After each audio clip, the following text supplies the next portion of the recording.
حضرات، عصر حاضر میں 12 ربیع الاول کا دن کون سا دن ہے؟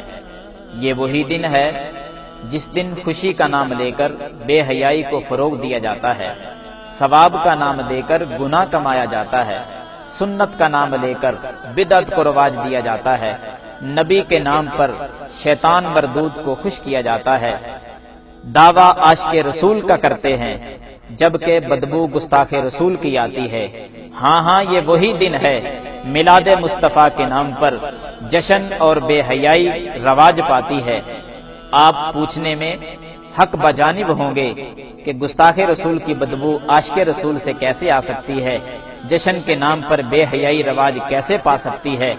آپ میری باتوں کو تعصب کی پٹی اتار کر انصاف کے ترازو میں رکھ کر ذرا تولیو تو صحیح اور اپنے دل سے حق کا فیصلہ لیجئے۔ آپ دیکھیں گستاخ رسول کی بدبو کیسے آتی ہے۔ حضرات، کیا آپ دیکھتے نہیں کہ جشن عید میلاد النبی کا جب دن آتا ہے، یعنی 12 ربیع الاول، گاڑیوں پر بیت اللہ بنا کے رکھا جاتا ہے، بیت اللہ کی شبیہ بنا کر، اس کا ماڈل بنا کر رکھ کر گلیوں میں گھمایا جاتا ہے۔ اسی طرح رسول اللہ صلی اللہ علیہ وسلم کا روضہ پاک بنا کر گاڑیوں پہ سجا کر گلیوں میں گھمایا جاتا ہے۔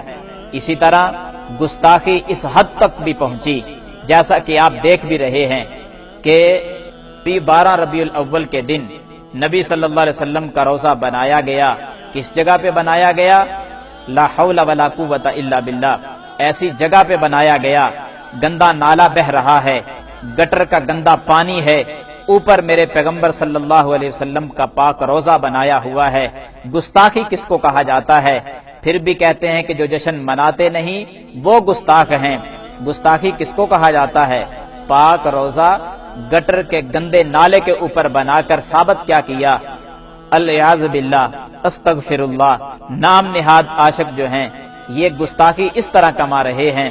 لوگ اس سے بھی آگے بڑھ گئے، نبی صلی اللہ علیہ وسلم کا استقبال کیا، 12 ربیع الاول کو جھنڈیاں لگائیں، جھنڈیوں کے اوپر نبی صلی اللہ علیہ وسلم کے نالین کا نقش بنا دیا، چوکوں میں اس کو لٹکایا گیا۔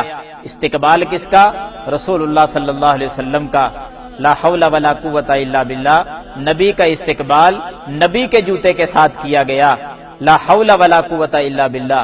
اس سے آگے بڑھیں، دیکھیں اسی نالین کے اندر نبی صلی اللہ علیہ وسلم کا پاک نام بھی جوتے کے اوپر لکھا گیا۔ صرف نام ہی نہیں، محمد الرسول اللہ صلی اللہ علیہ وسلم بھی جوتے کے اندر لکھا۔ گستاخی کس کو کہا جاتا ہے؟ حضرات، آپ اور آگے بڑھیں، اسی نالین پاک کے اندر نبی صلی اللہ علیہ وسلم کا نام بھی، اللہ کا نام بھی، گستاخی یہاں تک پہنچی بسم اللہ الرحمن الرحیم بھی لکھا گیا، لا الہ الا اللہ محمد الرسول اللہ بھی لکھا گیا۔ گستاخی اس حد تک بھی پہنچی، نالین کے اندر نبی کے جوتا مبارک کے نقش کے اندر اللہم صلی علی سیدنا محمد وعلی آل سیدنا محمد صلی اللہ علیہ وسلم یہ درود بھی لکھا گیا۔ اور گستاخ کس کو کہا گیا؟ جو جشن نہیں مناتے۔ انصاف کے ترازو میں رکھ کر میری باتوں کو ذرا تول کر وزن کیجئے اور اپنے دل سے فیصلہ لیجئے کہ گستاخ کون ہے۔ حضرات، آپ تھوڑا سا اور آگے بڑھیں، حق اللہ کا لفظ بھی اسی نالین کے اندر لکھا گیا۔ گستاخی اس حد تک پہنچی کہ خوشی مناتے مناتے اپنے حواس بھی کھو بیٹھے، گاڑی پر بینر لگائے گئے جس پر الصلاۃ والسلام علیک یا رسول اللہ صلی اللہ علیہ وسلم کا لفظ لکھا گیا، جوتے پہن کر اوپر چڑھ گئے اور اسی الفاظ کو، رسول اللہ صلی اللہ علیہ وسلم جیسے پاک الفاظ کو اپنے پاؤں کے نیچے روند ڈالا۔ لا حول ولا قوت الا باللہ۔ گستاخی کس کو کہا جاتا ہے؟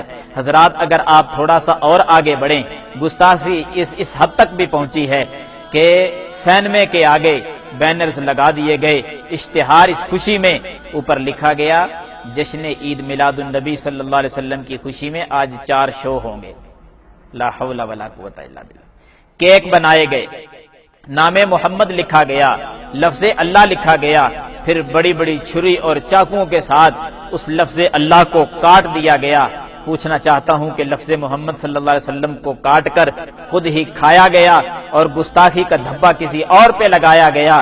حضرات، اگر آپ تھوڑا سا اور آگے بڑھیں تو نبی صلی اللہ علیہ وسلم کی گستاخی اس انداز میں بھی کی گئی کہ نبی کا نام لے کر خوشی یوں منائی گئی کہ لوگ ڈانس کرتے ہوئے نظر آئے، مرد حضرات گلیوں میں ناچتے ہوئے نظر آ رہے ہیں، اس لیے کہ نبی کا جشن منایا جا رہا ہے۔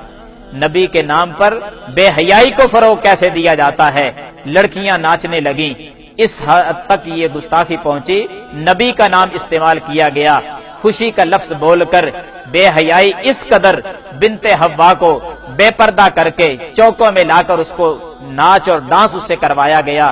حضرات بنت حوا کی عظمت تو یہ تھی کہ صفا مروہ کی سعی کرتے ہوئے بھی اسلام بنت حوا کو اجازت نہیں دیتا کہ وہ صفا مروہ کے درمیان وہ دوڑنے کی اجازت بھی اسلام نے نہیں دی۔ اس اسلام کے اندر آپ نے کس قدر گستاخی کی کہ بے پردہ عورتوں کو چوکوں میں لا کر اسے ڈانس کروایا گیا۔ گستاخی یہاں تک بھی پہنچی کہ نبی صلی اللہ علیہ وسلم کی گستاخی کرتے کرتے اللہ کی گستاخی پہ اتر آئے۔ کس انداز میں؟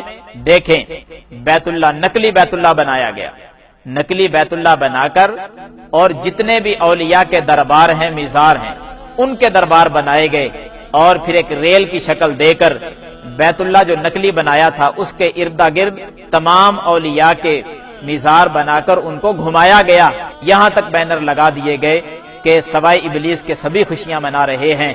حضرات یہ جملہ کہہ کر نہ تم نے سیدنا ابوبکر صدیق کو چھوڑا، نہ پیارے فاروق کو چھوڑا، نہ عثمان کو چھوڑا، نہ علی کو چھوڑا، نہ تمام صحابہ کو چھوڑا، نہ ائمہ دین کو چھوڑا، ہر کسی کو تم نے ابلیس اور شیطان کہہ دیا ہے۔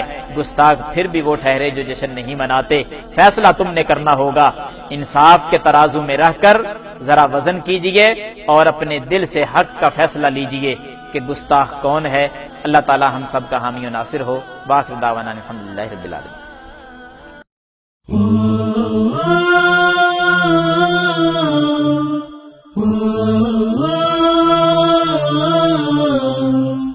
Oh